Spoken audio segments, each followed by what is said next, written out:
Hello and welcome back to It's Just My Opinion.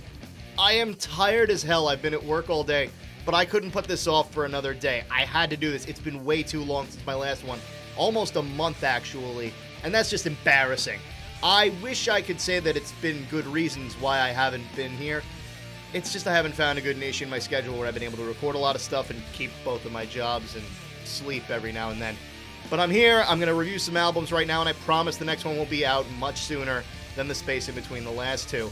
So let's start with an album. I was going to make this actually my first official Riff Mag review, but then I listened to Sabaton's Careless Rex, and I just had a lot more to say. So for right now, let's check out Shadows Fall's Fire from the Sky. Relics of your mighty days will leave flesh and bone remain. The fire of the afterlife will wait. No more denial. No more rage. No more. I've been a fan of Shadows Fall for a while, and this one's different. It's significantly heavier than the last couple albums, almost reminiscent of their times without Brian Fair. I know it's hard to imagine them without their dreadlocked frontman, who's almost become synonymous with the band in general, but their original singer was actually Phil Labonte of All That Remains, and those songs were pretty damn heavy. I'm not gonna lie, I don't know any of them by heart, I don't know the names of them, I couldn't pinpoint them out of a lineup, but what I do remember is that when I was listening to this album, I was immediately reminded of when I used to listen to Somber Eyes to the Sky. It's significantly heavier, significantly darker. That's a big thing for this. Their songs have gotten pretty melodic lately, especially with the last album. Things like Still I Rise and even King of Nothing, which had Randy Blythe's lyrics on it. I thought it was a little melodic for me. But this album is very dark, which I liked. But it didn't really stray away from the Shadows Fall sound that I've grown to love. I'm a fan of their choruses. It's what's kept me a fan of their music for quite a while now. And the chorus for Divide and Conquer is actually one of my favorite choruses they've ever come out with. It's catchy as hell. Like, all the songs on this are really catchy. All the complaints I have with this album are the same that I've had with every Shadows Fall album. A lot of the songs sound alike. A lot of the albums end abruptly, and this is no different. It just ends without any like ambiance or anything special, which I don't like. I like albums to end on a good note. I like albums to end on a way that makes you feel like you've actually listened to an experience, as opposed to just a collection of songs that were thrown together. And for this one, I felt like the same with every other Shadows Fall album, like it was just, there, we're done. Oh, and if you're going by the title track, Fire from the Sky, you're really missing out. That is definitely the weakest song on the album. Really liked the album. It's one of my favorite Shadows Fall albums, and yeah, you should definitely give it a listen. And now we're going into forbidden territory. I've established that I'm the last person on Earth to talk about death metal. But as an outsider, there were some things in these couple albums that I did enjoy, so let's get started with a couple of these. Let's start off with Cannibal Corpse.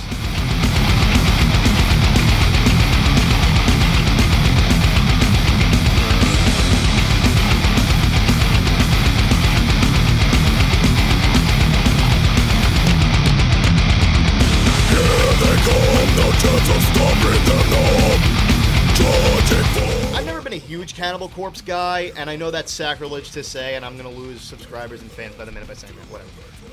I will say that I like the song Hammer Smashed Face. I think it's pretty good. It's one of the only death metal songs I can pinpoint by name.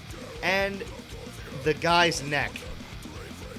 Wow. I saw Cannibal Corpse live a few years ago, and even if you're not a fan, Corpse Grinder is a miracle on stage. I don't know how the hell his head hasn't just snapped and he's fallen over in a puddle of his own filth. It's just impressive the way the guy moves. I've been listening to a few Cannibal Corpse albums, and what I've noticed is that, like a lot of death metal, in my opinion, the guitars are good, but they're pushed into the background. The rhythm section really dominates. And in this one, you felt like the guitar player had a lot of identity. He had a lot of prominence. And he had sections where he really shone through, where he stepped to the front. You could really pinpoint that it was a great moment for him. The drumming is great, as to be expected. I don't know the drummer's name. I'm too lazy to look it up. But he's amazing. And I liked that this album was heavy, but it was also easy to follow. My biggest problem with death metal is that you can't follow it. You can bang your head to it, but you can't see where it's going. And with this one, each part leads to something. It builds, it ends, it feels like a full song. And that's why I like Cannibal Corpse more than most other bands in the genre, because they really do seem to have their own sound, but they do it in a way that's really reminiscent of classic thrash metal classic. Sarcophagic Frenzy is now one of my favorite death metal songs of all time. I mean, it's not a long list by any stretch of the imagination, but, you know, it's pretty high up there. And people who actually listen to Cannibal Corpse, I want to know if they could tell me how this matches up to how pure Cannibal Corpse fans feel about this album, because everyone else seems to think that it's amazing. I think it's pretty damn good, and I don't like death metal. So tell me what you think about it. If there's any Cannibal Corpse purists out there, let me know what the rest of the people think. And now, Cattle Decapitation.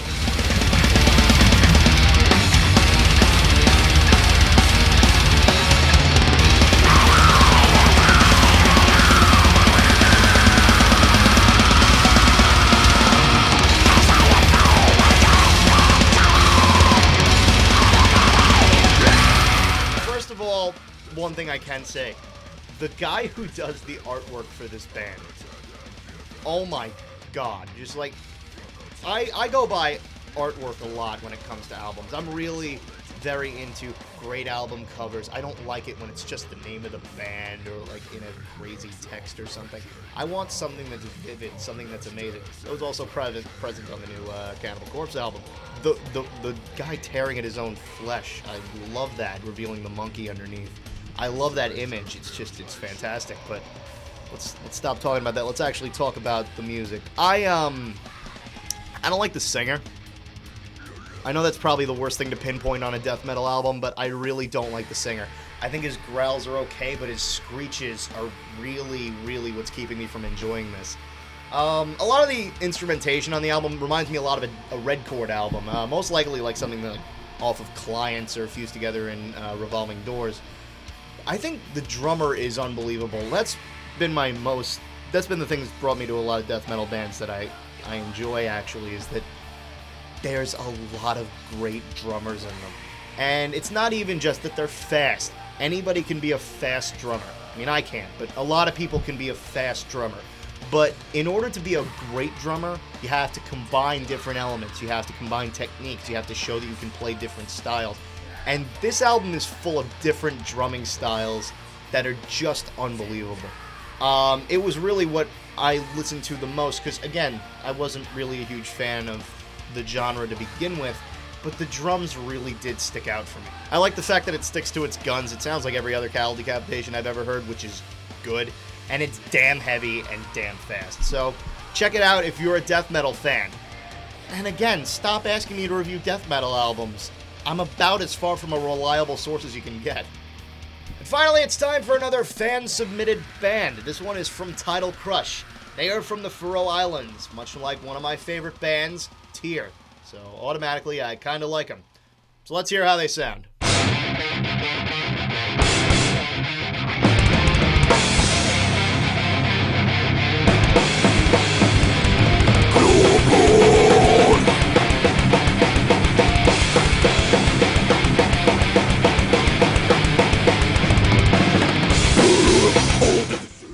Been a while since I listened to something that sounded this demo-ish, but even with the low sound quality, I like these guys a lot.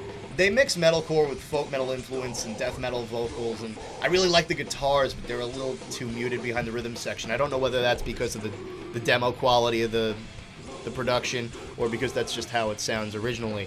I would really like to hear a full version from these guys. I think that the guitars would really shine through if the drums weren't so prominent in it. The drumming is on point at parts. It doesn't sound too generic. It's pretty damn good. Their folk metal chants on the choruses almost sound like Odorous Urungus from Gwar. I'm sure that's not how they wanted it to sound, but it's kind of how it came out. I like it. I don't think it's bad. Growing up in Oneonta, there was a band I listened to called Sword of Truth. They were kind of a joke metal band. They had a whole band that was about dicks. And it was really funny because as soon as I listened to this, I was immediately reminded of Sword of Truth. But Sword of Truth actually had much worse production, which speaks volumes.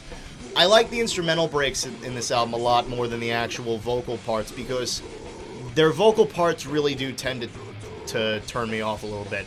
The gang vocals can range from awesome to mildly amusing, but the pure-on guttural screams, I find them a little too distracting.